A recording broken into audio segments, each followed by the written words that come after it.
Hi, I'm Joe. I thought I was gonna crush your butt. No, that's from the podcast.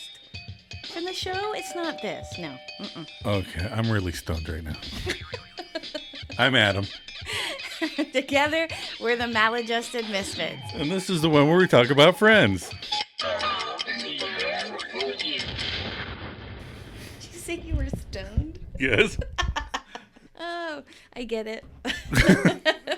All right, this is the episode number 15. The one with the stoned guy. Our director was Alan Meyerson. He directed 2 episodes of Friends, also episodes of Sybil. Remember with Sybil Shepherd? Yes. Yeah. And News Radio, and then the TV show Ellen. Oh, Yeah. okay. Our episode writers were Jeff Greenstein and Jeff Strauss, so the Jeffs. Mm-hmm. Jeff I also remember the Jeffs.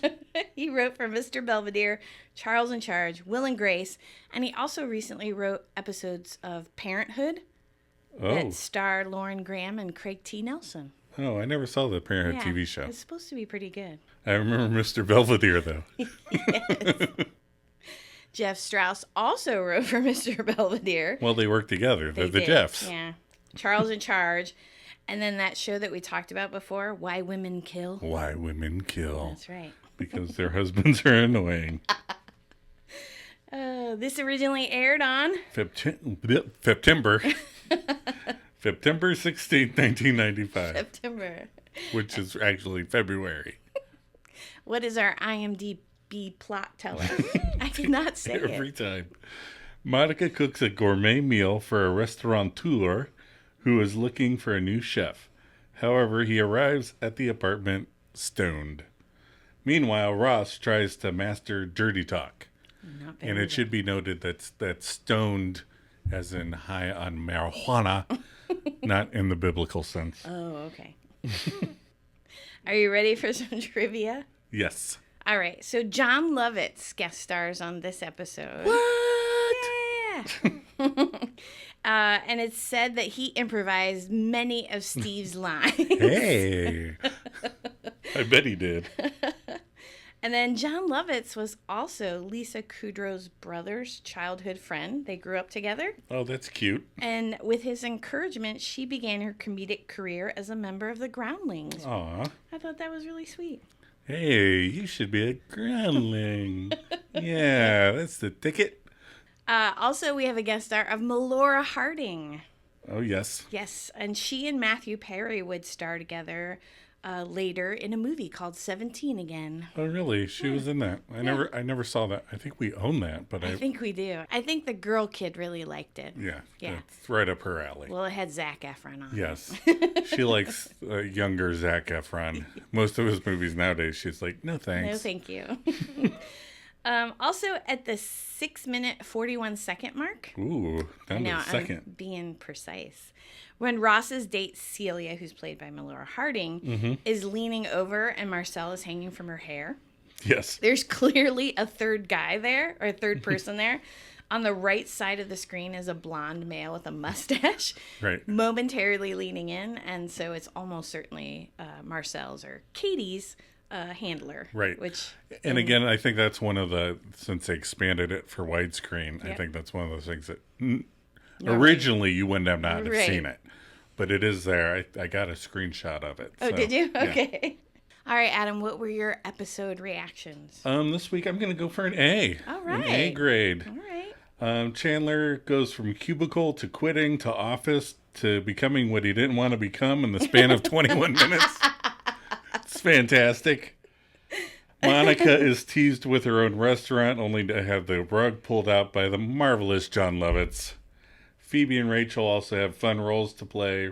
Ross and Joey kill it with the dirty talk, even if Ross takes it so far that he misses his intended target. He's not so good at the romance stuff.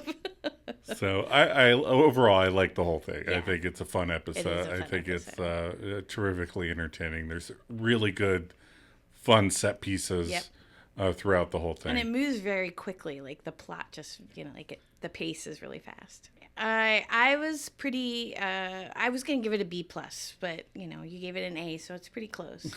I do think it's funny. I like that Chandler doesn't know what he wants to do, but doesn't actually quit that job until he moves to Tulsa.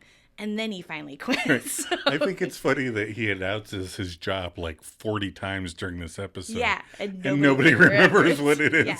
So there's a lot of people out there that hate their jobs, and he's one of those people. I love the John Lovett parts. I didn't actually watch him on Saturday Night Live. I've just seen him in a couple movies. I mean, he was in that A League of Their Own, and I've seen him in this. But I just think he's hilarious. Yeah, I saw a lot of him on Saturday Night Live. It was really funny. And this is like peak John Lovett's time. Okay. And Ross goes to Joey a lot for sex advice. So, he goes to him now. He goes to him later about running his hand up a thigh. And then he goes back to him again with a Europe story. So it's funny. All right. So favorites. What's your favorite line, Joe? Tell me you want to caress my butt. I just love his delivery and that whole little montage. I mean, that little couplet there. I just think it's hilarious. Right. Mine is tartlets. Tartlets. Tartlets. The word is lost all meaning. I love it when words do that to you. Right. Well, it is a very stoned thing to do. Yeah. Is that a word? But I think it's one of the, I don't know if it's in the top 10 Friends lines that I say all the time, but I do say tartlets, you do say tartlets quite a all the lot. time. Yeah, yeah. Just out of nowhere. I'll just go tartlets. My favorite moment is when Chandler calls Helen in for what might be the 10th time since he's gotten that office. Right.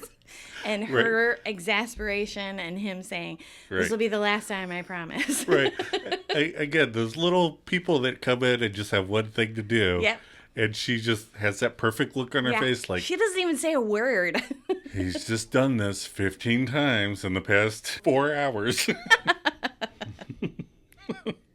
All right, what's your favorite moment, Adam?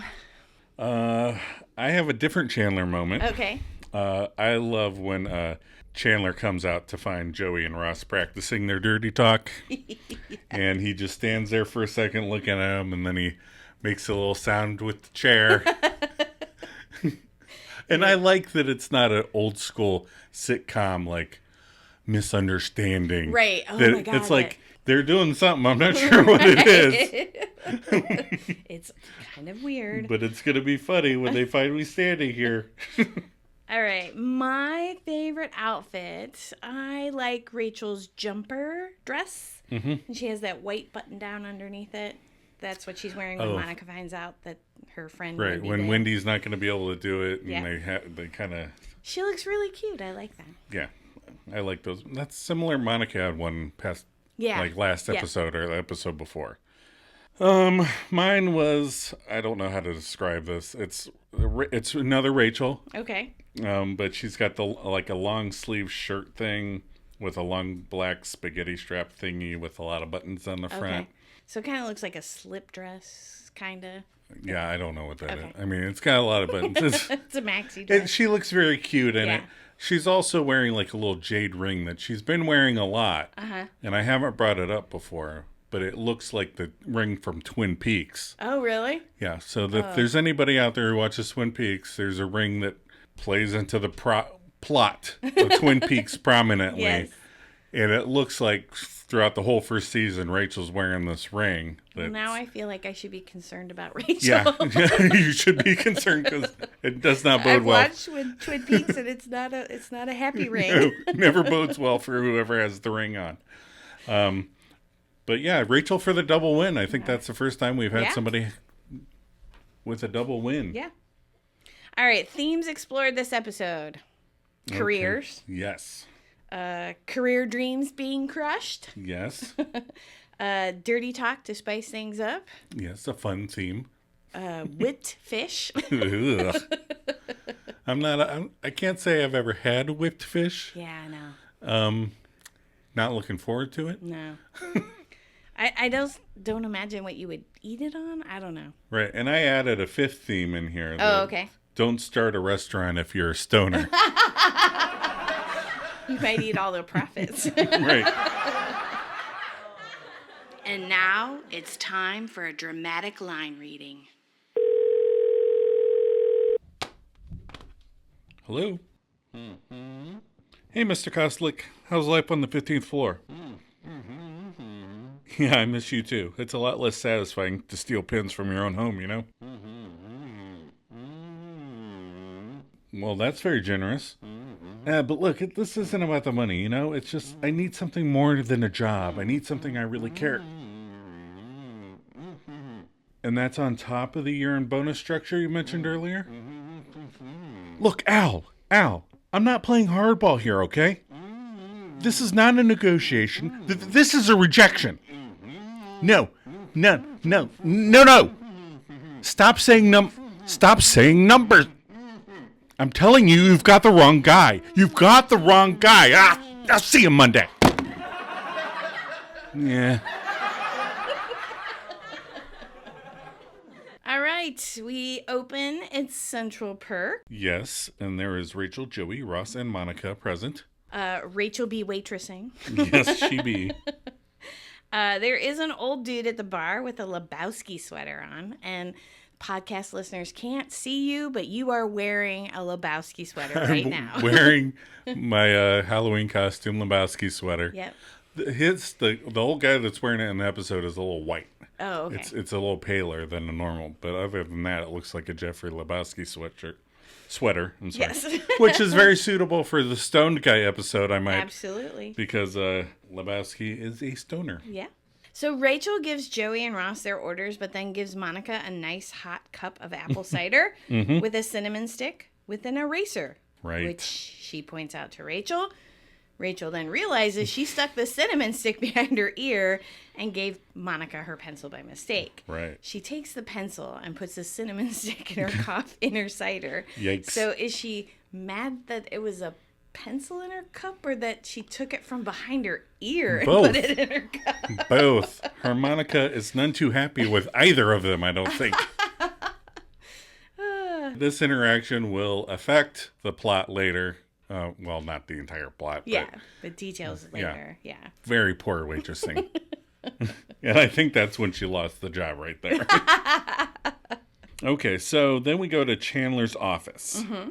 And Chandler is typing away while drinking coffee, and nothing displayed on his spreadsheet is filling in or moving or reacting to his crazy typing in any way. They could have just turned the screen away from the camera. Right. Regardless, it's funny. It is funny. And we have sweater vest number 1. Yes. Brown on brown. I think we've had this one before. Yes. He likes to wear that to work. But it's a reoccurring one, but we're counting it because it shows up again. Then Mrs. Tedlock comes in, which is Fritzy Burr. What a great name is that? Right. Fritzy Burr. Yeah. R.I.P. Aw. She shows up twice more in Friends. Oh, does she? As 2 different other characters. Oh, that's awesome. I like that. I know. They do that with a few characters. Yeah. But she comes up to him, and he immediately compliments her sleeve length. And that is not a flattering sleeve length on anyone. Well, softball players. I mean, it looks like a softball. A baseball shirt, it looks length like a shirt, yeah. It comes down mid-wrist. And then I always felt like my work compliments always sounded this insincere. Mm-hmm. Because he sounds like he's just BSing her. Yeah. And I always felt like I was either being insincere or I was hitting on somebody. Yeah. I never could find that sweet spot where I just felt like I was just being complimentary. It is a very fine line to walk. So I just stopped doing the whole thing altogether. Stop complimenting people. Yes. So Mrs. Tedlock doesn't seem to care. And she tells him that Mr. Kostlik wants to see him at the end of the day. Yikes. Yeah. At the end of the day. Never sounds good. Nope. And he also senses bad news because he's assuring her that he had nothing to do with the prank memos. And he starts clearing off all the items I had in my room as a teenager from his desk. Chickens and whoopee cushions and all sorts of things. Now, when I had worked in an office, I would often prank people in my little area. Uh-huh. So we had this guy in my department. Now, I worked in the shipping department. Okay. So in an office. So I wasn't the super office setting guy. Right. But we had this old guy in our department who all that he would ever use his computer for would be to get, people would say, send requests. Yeah. do this. And he would look at the email and he would do it. And then he would type back just the word handled. Handled. And then it had his name. And then his name. Right. Handled, then his name, and that would be it. Yep. That's all he ever used. That's all he it ever for. typed. Yeah. So I did a find and replace. That whenever he typed handled, it would say, this job has been completely taken care of, and then signed his full name right. as a signature. And so I did that first thing in the morning, right. and he didn't come and use his computer till the afternoon. I forgot all about it. And he was over at the computer going, what the hell? What is this? What? Oh, it was so funny. He was so very confused as to what was happening. That was the extent of his computer knowledge, and you freaked him out. Right. All right, then we go to scene 2. We're at Central Perk again. Mm-hmm. Rachel, Ross, Monica, and Joey. So Phoebe runs in and tries to get the gang to spoil whatever Chandler's incredible news is. Mm-hmm. But Chandler walks in and spoils it for her. Right. But Phoebe assures them that it would have been funny. It would have been really good. Okay, so I have the long-standing theory that Phoebe is actually more aware of what she's doing than people think she does. You think she's fucking with people on I think she's fucking with people on her. This is this episode's exhibit 1 for me. Okay. Because she's trying to come in and go, let's all fuck with Chandler together. Right. And then it doesn't work out. So this is just one of those little things. Just put a pin in it. Yeah. It's going to come back. Right. Okay. Good callback, Adam. Yeah. All right. So then Chandler proceeds to tell them that Big Al calls him into his office and tells him he wants to make him processing supervisor. And everyone's really excited and congratulates him. They're like, wow, that's awesome. But Chandler informs them that he quit. Yes. And at that age, I would have been terrified to be without a job. Right. I would have never walked out. I would not have left until I had another job. But I did walk out one time, but I was a teenager, so I think it's cool. Right. I was a waitress, and the manager was a dick, as all managers are. Right. And managers. He took me off waitressing and made me hostess, which meant I was going to lose a ton of tips because it was a Sunday morning. Right. And we had tons of church people come in. Mm-hmm. And I usually made a killing on Sundays. And he took me off and put me on hostessing. And so it was super crowded. There was a line out the door. And I waited until it was super crowded. Oh, so you waited till the... And then I took off my apron and handed it to him and said, I quit. I quit. Bye-bye. And I walked out the door. And that's the only time I've ever done that. I'm sure it felt really good. It did. Because I was like, he knows I was going to make a killing, and his hostess called off. It's not my problem. All right. So then Chandler says that it was supposed to be a temp job. Right. Although he's been there for 5 years. He doesn't want this to be what he does, and he doesn't want to spend nights worrying about the weenus. Now, what's the weenus? The weenus is the weekly estimated net usage systems. Oh, that weenus. Yes. Now, see, I like the weenus because I like the, it's a funny name. Because it rhymes with penis. Right. So it's funny. But other than that, I hate work acronyms. Yeah. I think it's because between work and schools and the kids having special needs and the special needs having their own acronyms and things would bleed into each other. Yeah. And it was just like, just say how long does it take to say? The weekly estimated useness. I can't say it anyway. And I know I worked at a place one time where they asked me to make a list of all the acronyms we use for new hires. Ugh. I'm like, if you have to make a list, there's too many acronyms. Right. All right, and so Chandler... Oh. They're not fun. They're not fun. No. Unless they're weenies.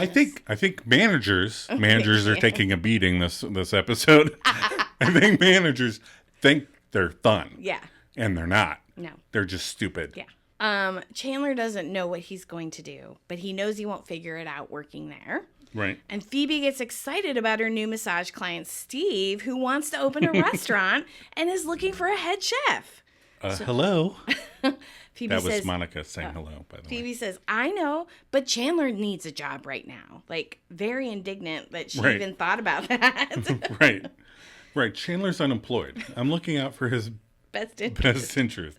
So Chandler says he doesn't have chef experience unless it's an all-toast restaurant. Right.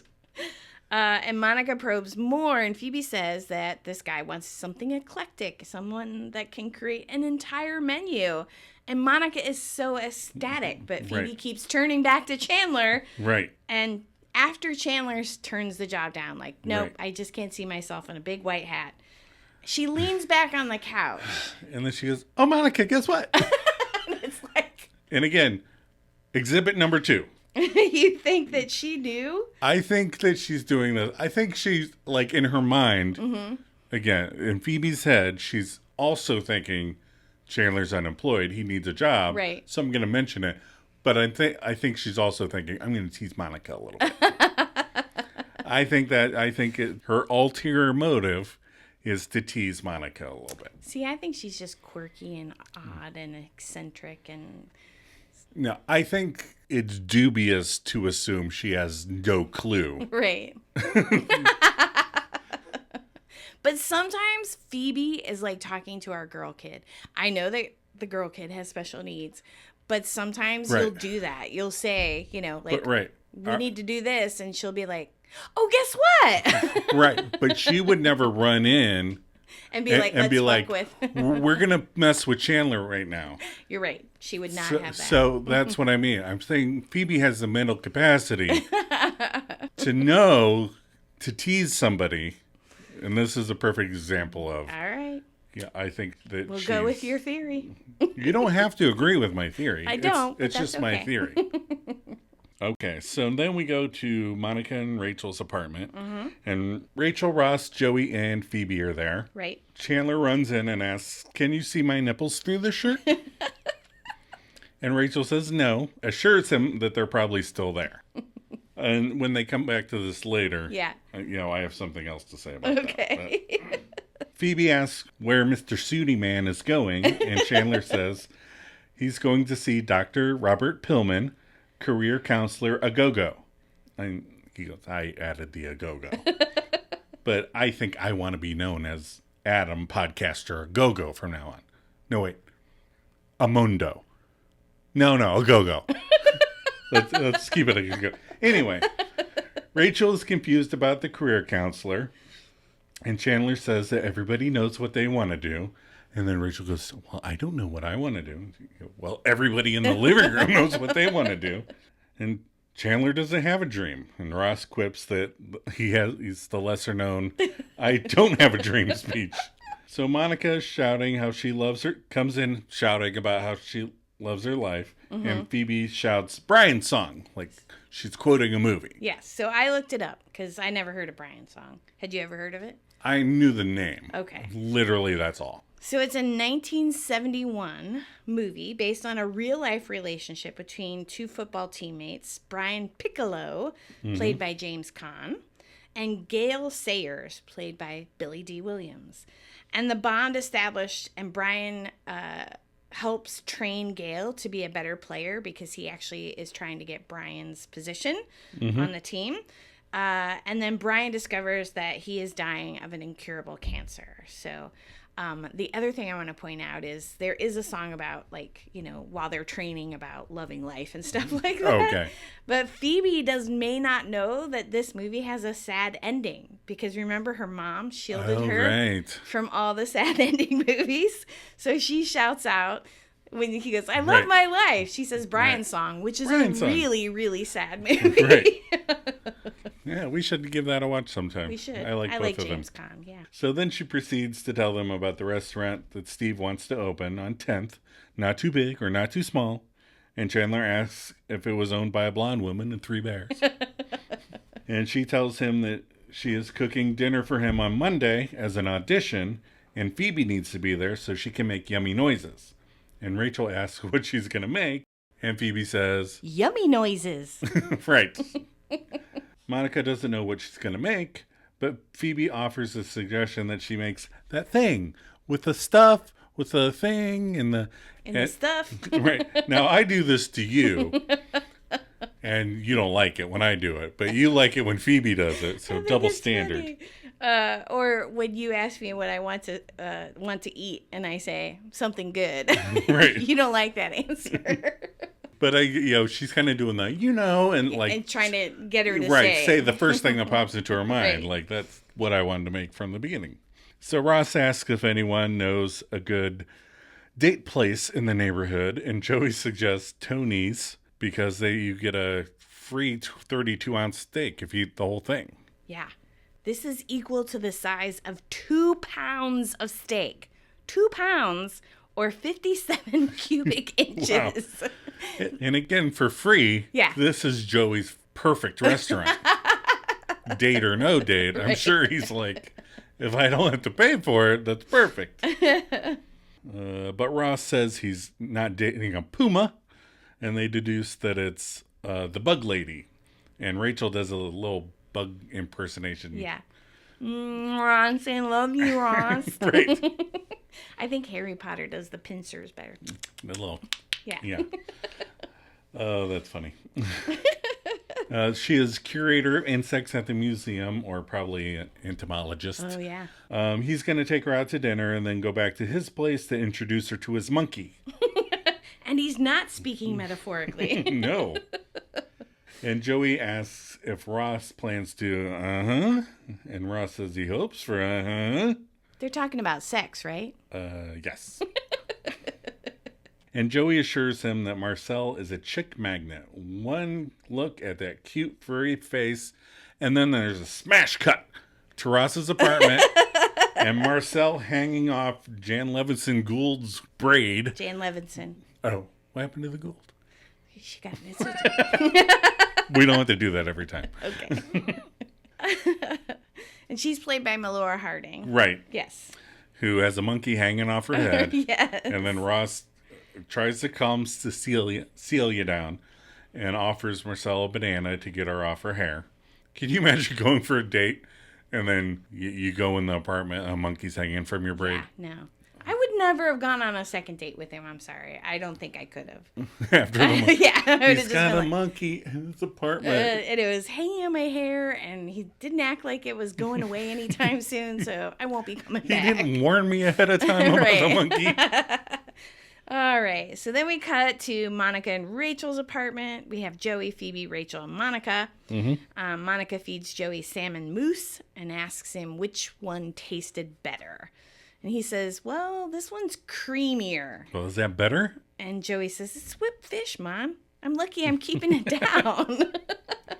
I've noticed that Monica makes a lot of salmon dishes. Whenever she's talking about making a dinner or something fancy, it's always salmon. She pushes the salmon a lot. Yeah. I think it sounds like gross fancy food to me. Like, that fancy food that gives me the impression of the Emperor's New Clothes, kind of. Okay.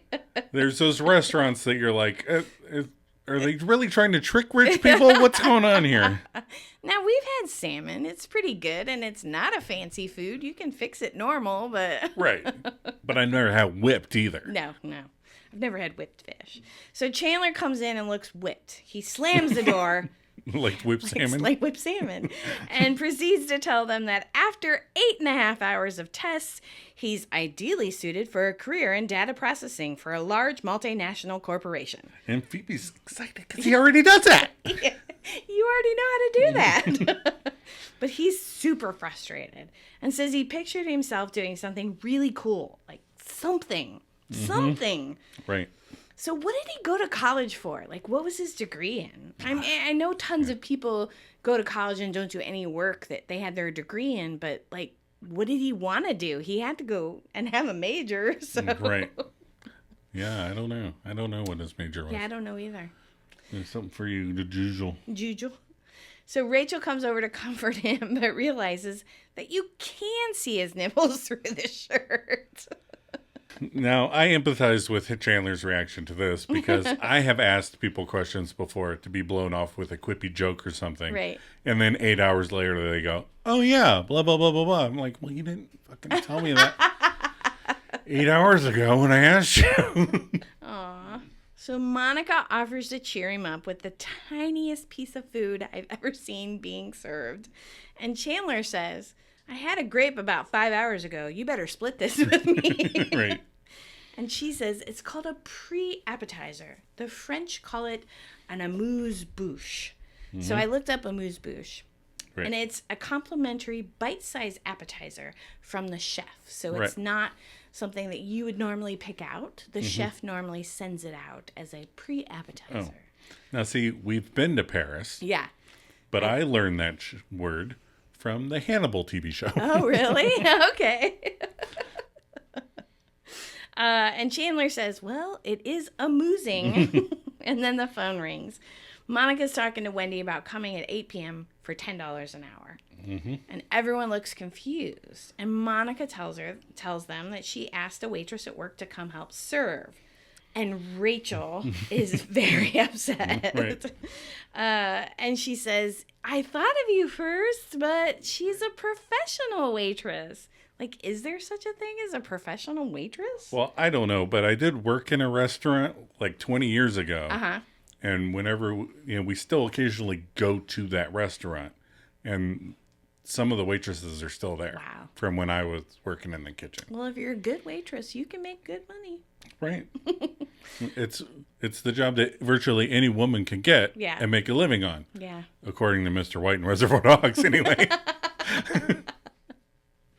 All right, so Rachel's crush, she said, and I'm just an amateur. I'm saving myself for the waitressing in the Olympics. Right, and this would be the point, Monica, where you go, remember when you put a pencil in my cider this morning? That's why I didn't ask you. That's why I didn't ask you. But Chandler says he doesn't want to brag, but he waited tables at Innsbruck in 76. So I looked it up. You looked up the Innsbruck? Yes, I didn't know what it was, so I looked it up. But there was the 76 Winter Olympics were held in Innsbruck, Austria. Okay. And because Rachel said she was waiting to be in the Olympics, that's why he used the Olympics and said, I waited in the Olympics. Right. So. And technically, Chandler would have only been 7 years old at the time, so I thought that was funny. Right. Well, it was a joke. Yes. Rachel, I get it, jokes. Rachel and Joe are not amused, and Chandler offers her the amuse-bouche. It's amusing. So then we go to Ross's apartment, and Ross and Celia are there, and they're making out on the couch, and she asks him to talk to her, and he proceeds to tell her about his day. When I was on the train this morning, blah, blah. No. Talk dirty. Something hot. And then he just says, vulva? Now, I know he is referring to the anatomical lady parts, but vulva always makes me think of the British TV show with Simon Pegg and Nick Frost called Spaced. Oh my God, that was a great show. And in the one episode, there's a performance artist named Vulva. Yes! Rabbit. Right. That's from the show, sorry. Yeah. So I was thinking we should do a Spaced podcast. There's only like a dozen episodes. It would go really fast. All right, well, one TV show at a time. All right, so then we cut to Joey and Chandler's apartment. Joey is not impressed with Ross's dirty talk. Vulva, he says, with a question mark. But does Joey even know what the vulva is? I mean, he hasn't got his V encyclopedias yet, so... Well, even if he doesn't know, he probably has some idea. Okay. I think that he's more like, you just said one word. Yeah. That's not... Dirty talk. Dirty talk. So Ross says he was surprised by the request for dirty talk, but they ended up cuddling. And I do like this line. Joey says, ooh, cuddling. How many times? But also, I can't get past the fact of watching Joey, how he's opening that bagel. He's like gripping it like he's opening a coconut with his bare hands. Right. It's so funny. And then Ross says, I don't think I'm the dirty talking kind of guy. But Joey assures him it's easy. You say what you want to do to her, or what you want her to do to you, or what you think other people are doing to each other. Right. And Joey offers to practice with Ross. He reluctantly gives in and asks him where they are and what are they doing. And he goes, Please be joking. I'm in my apartment alone and we're not having this conversation. So Joey starts and he's like, ooh, you're getting me so hot. And Ross is kind of impressed with that. And a little turned on, I think. Uh-oh. And Joey continues to push Ross into dirty talk. And that's my favorite line. Tell me you want to caress my butt. And see, I like, because Ross is like, okay, turn around. And Joey's like, what? And he's like, I just don't want to look at you. Right. So Ross, I don't really mean I want you to caress my butt. So Ross really does make Joey turn around. So he starts to dirty talk, but in that Ross rhythm that has so many pauses. Right, you don't like pauses. And I like Joey's, say it! Say it! Then Chandler enters from his bedroom. Right, which is my favorite moment. Yeah, you could totally see the look on his face. Is so funny. Well, first he looks at him and is like, why are they standing like this? And then Ross continues, and Chandler listens, and he accidentally makes a noise. And they slowly turn around, and he goes, what? Right, because he's like, I take my tongue. It's fun. It's all fun. The whole scene is great. It is really funny. And he goes, it's okay. I was always rooting for you two to get together. So Joey tells Chandler that his boss keeps calling again and again, and the phone rings and again. And again. But I also noticed that when Chandler goes to grab the pot of coffee, he almost pulls the whole thing off of the microwave. I saw that. It was like, oh man, we almost broke the Because it's like one of those old Mr. Coffees that kind of fastens in there.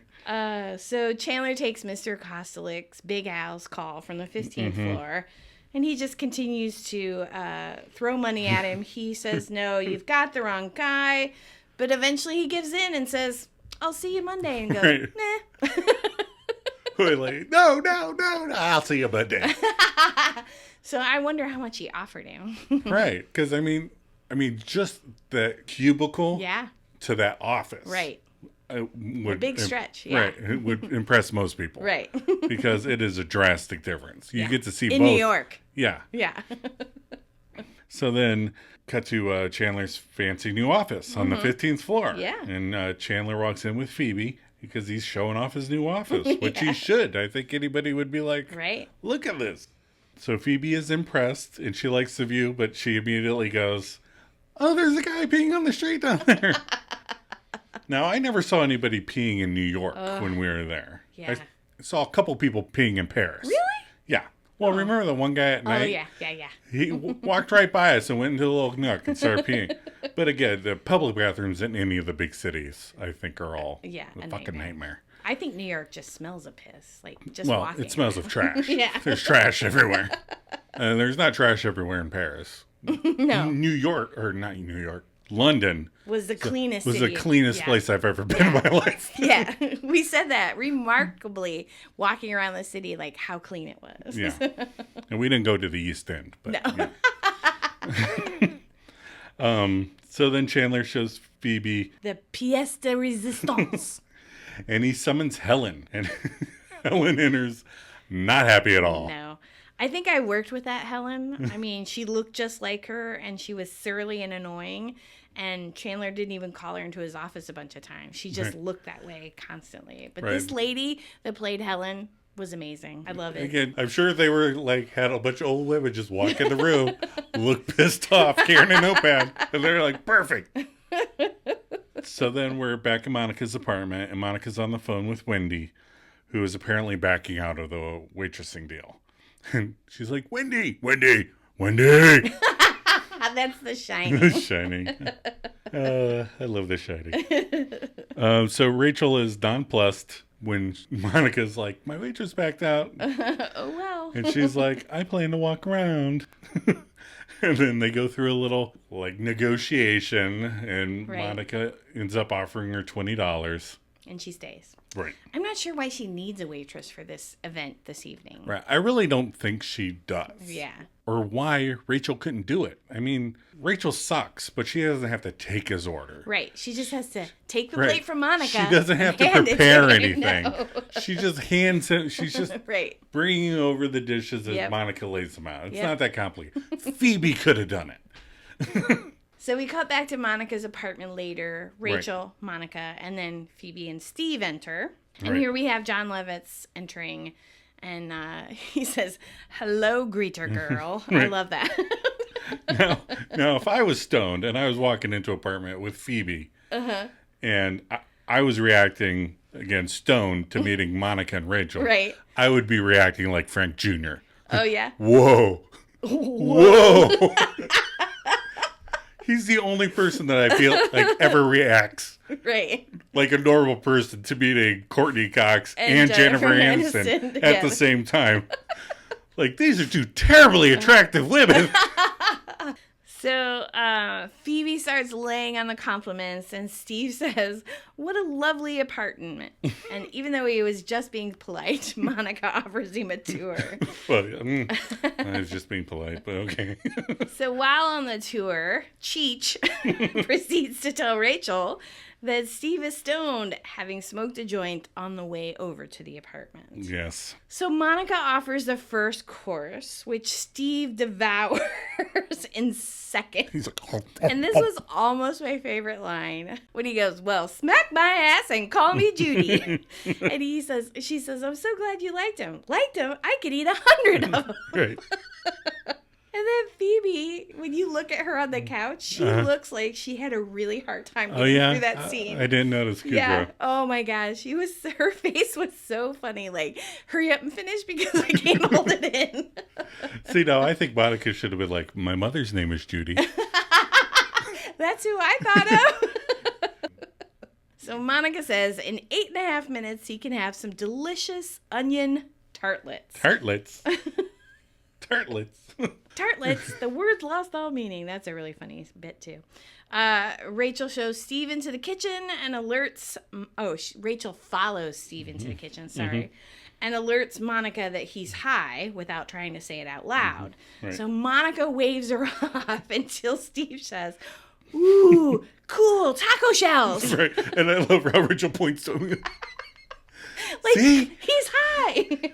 Who would want to eat just a taco shell? So she makes that grand gesture, and Monica understands and rushes to the kitchen and tries to stop him from eating anything.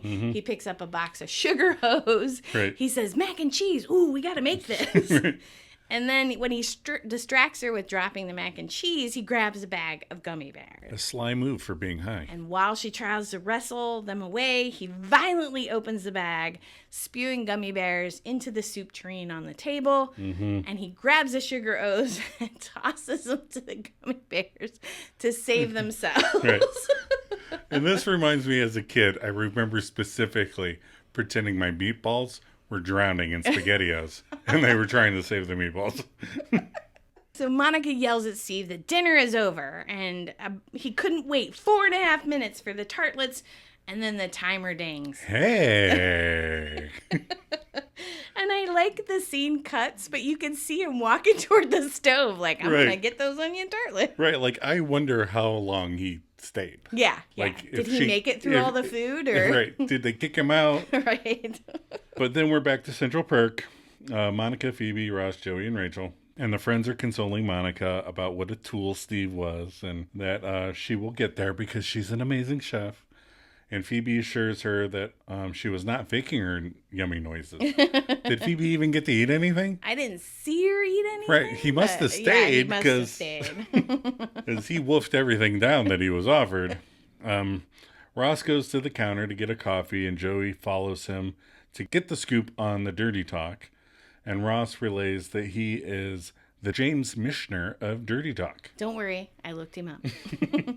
I didn't know who James Michener was, but he's an American author, and he wrote more than 40 books, most of which were long, fictional family sagas covering the lives of many generations, set in a particular geographic locale and incorporating a very detailed history. So I also looked him up. Oh, yeah? Because I didn't know, like, some of the people from that era, like, I'll be familiar with some of their books and not know. So, like, I haven't read any of his books, but I did put a couple on my to-read list. Oh, okay. Space and the Presidential Lottery looked very interesting. All right. maybe somebody will be getting those. Presidential lottery is about how the electoral process is completely fucked. Already? He wrote about that so long ago? Well, it was like in the 80s. Wow, But okay. Yeah. So Ross explains he had an epic saga planned and rehearsed for Celia. But after he got to the villagers, they were too tired, and they ended up cuddling again. Right. So do you think they did stuff while he was talking? I don't know. I mean... Some over the clothes. Maybe touching. Yeah. So Phoebe suggests they go catch a late movie. Remember those days when 9 p.m. was the start of your evening rather than the time you contemplate if it's too early to go to bed? Not really. That was a while ago. After we get the kids, that stopped happening. Yeah. And that's been over 20 years. So Rachel says they should catch a movie, and Rachel says they should wait for Chandler. And then Joey goes, "Where the hell is he?"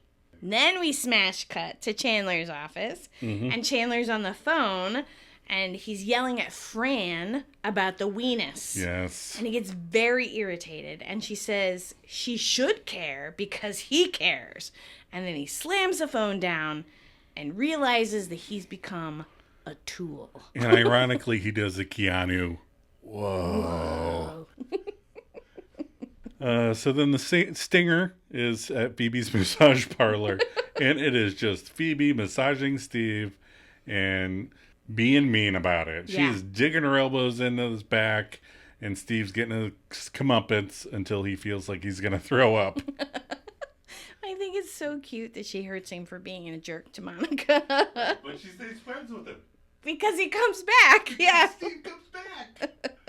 In season 9, Steve returns. Oh my gosh. Phoebe's crazy.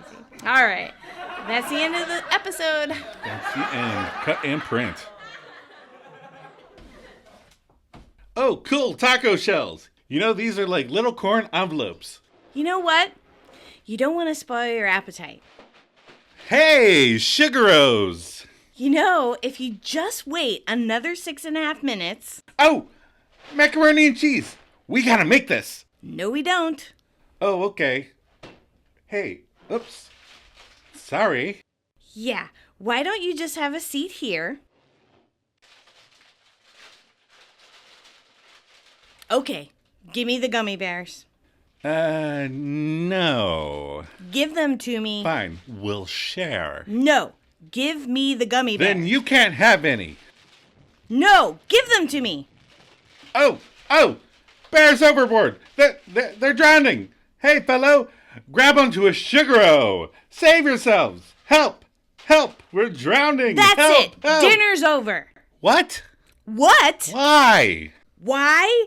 It's just that I've waited 7 years for an opportunity like this, and you can't wait 4.5 minutes for a stupid onion tartlet? Hey. Alrighty. What did we learn this episode? I learned that Ross is bad at flirting and seducing and dirty talk. No wonder Rachel prefers Paulo in bed. Hopefully he's good at paleontology. Yeah, we don't know. And I don't always get Chandler's references, so I have to look them up. Oh, it's just because of when it was made. Because we're too old or too young. Well, we're 30 years out from some of the references. That's true. And the kids these days are probably watching it going, what the fuck are they talking about? All right, I don't feel so bad. So what did I learned that Rachel doesn't know that she's a bad waitress. I learned to feel sorry for Ross. Poor Ross. Remember we watched an outtake clip this week. Yeah. And even Schwimmer was like, poor Ross. And Kudrow was like, don't you ever watch the show? Oh, that's funny. I do think that Phoebe could have warned Monica that Steve was a stoner, because I think with that information, she could have killed it. Yeah. She could have been like, forget it. Well, no, she could have known he was coming as a stoner, prepared a little bit bigger helpings, made sure everything was ready when he got there. So this episode should have been called The Munchies. Right. And Chandler. Hey, Chandler. Everybody wants something cool to do. That's how it is. Everybody wants the cool job, but life happens. And you do what you have to do. You do what you have to do. All right. Final episode thoughts. I love that Steve comes back in season 9, having lost all of his money to drugs. Yes. John Lovitz comes back playing the exact same character, and Phoebe sets him up on a date with Rachel. Yes. And with the plan of driving her into the arms of Ross. Yep. Because that's what it takes. Is to be stuck at dinner with Steve. I thought it was a very fun episode about disappointing careers, and Ross's tragic dating saga continues. Yes. And it will continue onward. Yes. Sweater vest tracker. Sweater vests. So we got number 1 in the opening scene. Right. So that's the episode total. Yep. So the overall count is 15. So we're back in step with the episode number total, however you want to phrase it. So we got to keep consistent, otherwise we'll fall behind again. Right. So hopefully, come on, guys. I got nothing. I got nothing. All right. So this week's Misfit Moments. Right. We're switching to the back end. Yeah. We thought we'd end with our Misfit Moments. So this week we have been rewatching Fargo. Yes. The TV show. Because the new season is coming out. Yep. We have not started the new season yet. No. Because we're rewatching all the old seasons. Right. And Adam picks on me every 5 minutes. I say, I don't remember any of this. Right. Well, what you usually say is, I don't remember what's going to happen next. Yeah. And then after it happens, you're like, oh, yeah, I remember that. If you would just wait 5 minutes, you'd be like, oh, yeah. I can't wait for the tartlets. And then during dinner, we've been rewatching Stranger Things with the kids. Yes. Because we're trying to... Right. The girl kid never saw season 4. Right. So we're getting her caught up because, they just started working on season 5 because the strike just ended. Yep. So it won't be out for a while. But I'm not even sure if it has a due date. Yeah. I read somewhere that they're going to start filming in January. So after the holidays, they're going to start filming. So who knows when they'll release it. But yeah, that's mainly what we're watching right now. Yeah. Those are the other things other than Friends that we're doing this week. Obviously getting ready for the dreaded holidays. Right. Christmas is coming up. Christmas is here. Yes, the kids kind of weirded us out about the holidays. Yeah, they were never interested in it. No, they were. So we used to be super excited, and they kind of drained it out of us. But so I don't remember. Did we ever share the history with the kids? We mentioned that we've had kids. Yeah. Have we said that we adopted the kids? So both our kids are adopted. Right. They're brother and sister. Biological brother and sister. They're 11 months apart. Yes. And they both have special needs. Right. And they both live here. And they're 25 and 26. Right. Now, the girl is more special needs than the boy. Cognitively 8 or 9. Right. And the boy is just perpetually a teenager. Right. Which people will argue that he'll probably, all 25-year-olds are perpetual teenagers, but he's more of a 12-year-old. Right. Or a 13-year-old. Right. He's a little bit further ahead than she is. Yeah. He's got a job and stuff, right. But she's always at home. But, yes. And Adam stays home with her full time. Yeah. Yeah. So that's our situation. We don't. Yeah. Can't remember if we ever explained any of that or not. I don't know if we did. All right. Well, anything else you want to share with the audience? I don't think so. We'll try and rack our brains for next week. Okay. So what's coming up next week, Adam? So next week is the one with 2 parts. Ooh. And it's part 1. Part 1. Clever title. So we'll be introduced to Phoebe's twin sister, Ursula. Okay, we get to finally see Ursula. Right. And a crossover with Mad About You. Yeah, so the characters from Mad About You stop in the coffee shop. Mm-hmm. And then what else do we do? We go to La Mazda with Susan, Carol, and Ross. Yeah! So next week, that's all we have for this week. But if you have any thoughts or reactions regarding future episodes to be shared with the rest of the class, or if you want to reach out and just say hey, come on. We'd like to hear from more of you misfits out there. Email us at themaladjustedmisfits@gmail.com. Mm-hmm. Rate us and leave positive comments. And if you have any negative comments, try to leave them in a positive way. Check us out on Facebook and Instagram, and we'll see you next week. We'll see you next week. Joe, you ready for a cup of coffee? Always.